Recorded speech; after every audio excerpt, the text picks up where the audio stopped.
konting tutorial muna tayo. Tutorial sa pagmamaneho ng sasakyan. Ito yung gas pedal, no? Ito yung brake pedal. Siyempre yung clutch pedal.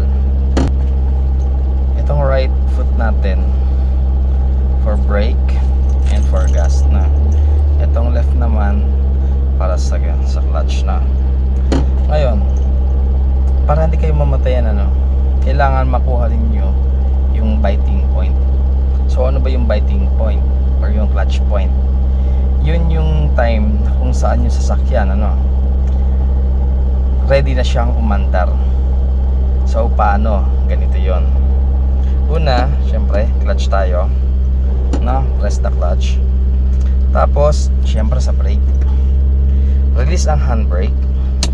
Yon, palitin yung handbrake natin, release. Then primera or first gear, yan, first gear.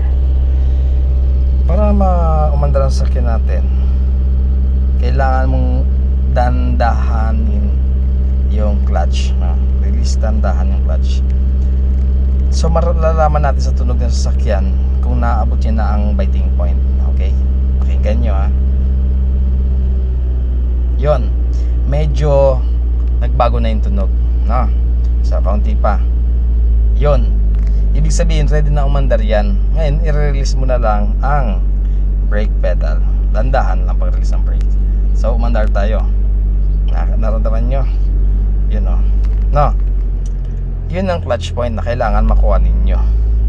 So hanggang dyan muna mga kasama. Okay, bye bye.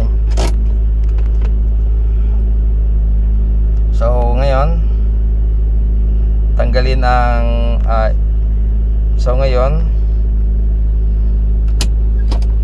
kailangan mong ibalik muna yung handbrake. Hatak lang, hindi mo kailangan pilitin to, hatak lang. Then neutral position, naka-primera siya, diba? Neutral position, yon. Kapag na left and right mo siya, ibig sabihin na siya neutral position na siya.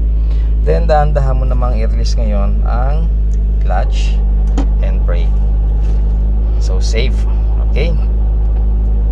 Tapos lahat ng halimbawa yung aircon, kapag titigil na tayo, kailangan patayin, at saka yung fan, at saka yung lahat ng accessories niya.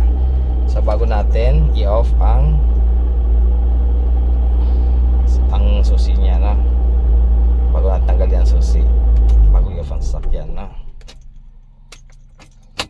Okay, goodbye.